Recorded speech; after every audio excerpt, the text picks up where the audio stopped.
welcome back to my channel. This is my second video di YouTube.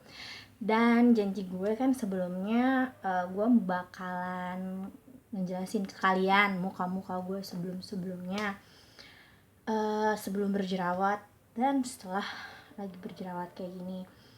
Dan tapi gue kayaknya kurang puas sama video gue yang pertama karena gue gak ngejelasin benar-benar tantangan apa aja yang harus kalian lakukan kalau kalian udah siap ke dokter kun. Nah, so gue bakalan ngejelasin lebih rinci lagi. Jadi dicatat ya. Kebetulan gue udah nulis biar gak lupa. Oke, yang pertama adalah no facial, no suntik atau mencet-mencet jerawat gitu. Jadi saat jerawat kalian lagi besar-besar banget, lagi merah, itu nggak boleh di facial, itu juga nggak boleh disuntik gitu. Terus nggak boleh apalagi dipencet. Kenapa? Karena pori-pori kalian akan lebih besar dan debu-debu akan cepat masuk lagi.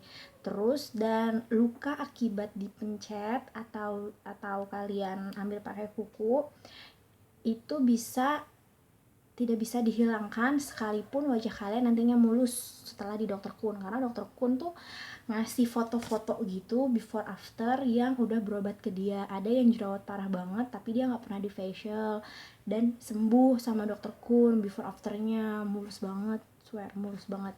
Terus foto yang kedua yang udah hancur banget, udahlah dia bopeng, jerawatan sampai berdarah-darah gitu, sembuh sama dokter kun, hilang jerawatnya tapi jadinya ada bopengnya gitu, jadi ada bopeng-bopeng. Kedua, hindari mengkonsumsi vitamin E. Vitamin E yang ada di pasar-pasaran gitu ya. Gue gak mau sebutin merek karena gak mau menjelekan juga gitu. Jadi kalian pasti tahu lah vitamin E itu kayak gimana. Terus udah kayak gitu, kenapa?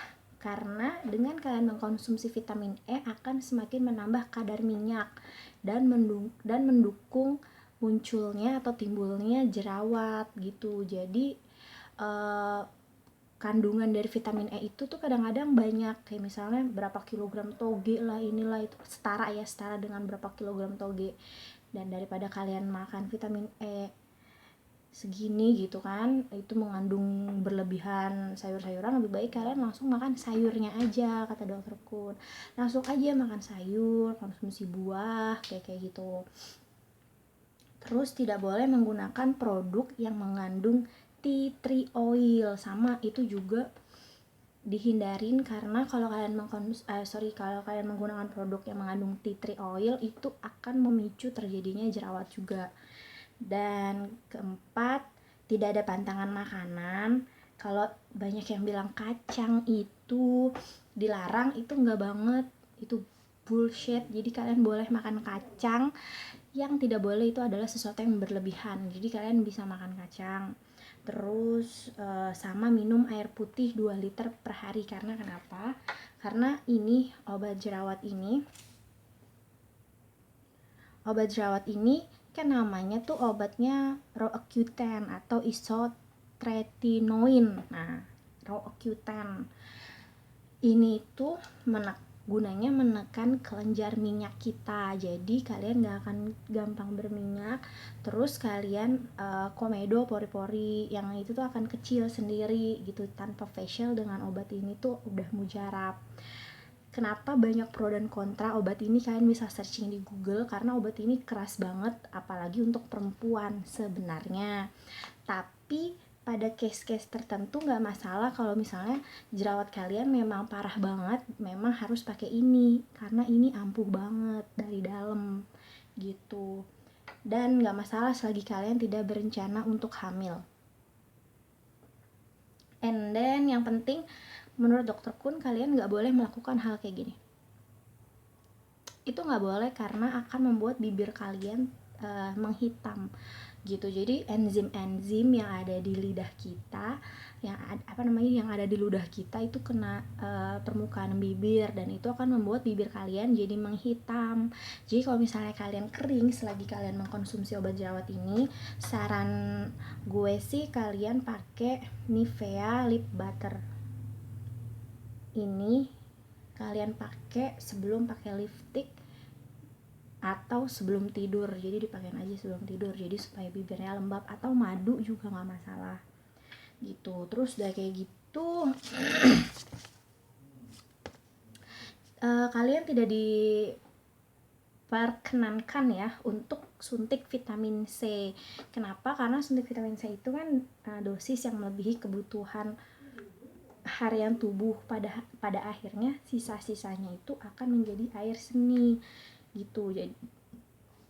Jadi lebih baik kalian minum konsumsi vitamin C aja, atau langsung makan buah dan sayur, atau ditutup oleh sunblock kalau kalian mau kena sinar matahari. Waktu itu aku nggak ngejelasin sunblocknya Dr. Kun. Sunblocknya Dr. Kun itu seperti ini, tabir surya. Nah ini sunblocknya Dr. Kun. Kalau kalian kena matahari, ini bisa dipakai di seluruh bagian tubuh. Jadi tidak hanya di muka, kalian bisa pakai di tangan, di kaki, di bagian manapun yang terpapar sinar matahari. Terus sudah kayak gitu, kalian tidak boleh juga mengkonsumsi vitamin yang mengandung klorofil ya, kayak sayur bayam gitu yang ada mengandung klorofil gitu. Nah terus diperbolehkan make up, dan itu hebatnya. Jadi saat kita lagi pengobatan di Dr. Kun bisa make up. Terus kemudian terakhir adalah dianjurkan datang tuh 3-6 bulan sekali. Jadi tidak diperbolehkan setiap bulannya krim kalian habis ketemu dokternya, enggak. Jadi nanti dokternya ngasih sesuatu yang tepat lah buat kalian. Kamu 4 bulan lagi, kamu 3 bulan lagi gitu. Ada case-nya tersendiri. Waktu itu saya 3 bulan lagi. Dan setelah video ini kemungkinan nanti video ketiga bakalan saya upload yang tentang before afternya, dan video keempat nanti di akhir Desember. For your information, kemarin gue udah nelfon Dr. Kun untuk berobat di bulan Desember ini, tapi udah full booking semua, dan kalian bisa telepon lagi di tanggal 13 Desember untuk berobat di tanggal 19 sampai dengan 26 Desember.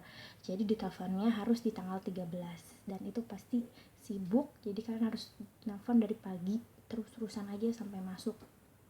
Jangan menyerah. Kalau kalian bisa lihat nih di wajah aku nih, ini tuh ada titik-titik itu adalah bekas suntikan.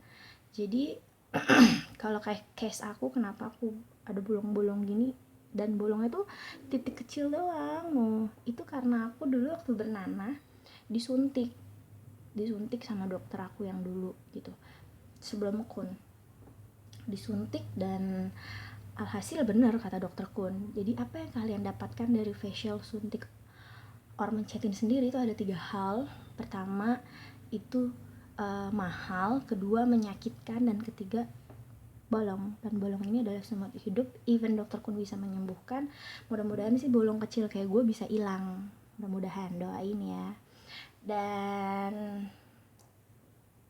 menurut gue kalau misalnya facial untuk ngilangin komedo kayak gitu juga udahlah, mendingan gak usah aja gitu. Karena apa-apa benda-benda kayak gitu tuh itu nggak bersih juga, karena itu cuma ada di klinik kecantikan gitu. Menurut dokter Kun itu tuh nggak dianjurkan oleh seluruh dokter kulit di dunia gitu. Kalau tips langsung dari gue, pertama kalian harus rajin cuci muka sebelum tidur, atau kalian habis make up pulang kerja itu langsung cuci muka. Kedua, ikutin anjuran atau saran-saran dari dokter kalian, baik buruknya seperti apa, jangan males-malesan. Ketiga, hindari ngaca, karena waktu muka gue parah banget, saat gue ngaca gue pengen nangis. Nangis gue. Kalian pasti nanti ngeliat juga, aduh serem banget kayak gitu ya. Oke. Terus keempat, pede aja sih ya, walaupun gue tahu wanita, gue aja hampir 6 bulan ini tuh udah jarang banget ke mall dan cuma pakai masker. Kerja juga maskeran, dari pagi sampai malam cuma maskeran, di kereta maskeran, mana-mana gue maskeran gitu kan. Udah sih itu aja, tunggu next videonya ya. Untuk foto-foto gue masih lagi nyari-nyari sih foto-fotonya, karena lagi gue bongkar-bongkar lagi di laptop. mudah-mudahan masih ada, dan kalian pasti sih yang muka nanah-nanah gue itu masih ada gitu. Oke, jangan lupa itu dicatat hal-hal penting yang gue sebutkan tadi. Fighting buat kalian-kalian yang mau ke Dokter Kun, dan jangan lupa subscribe, comment, and like. Thank you so much. Dadah, sampai ketemu di next video.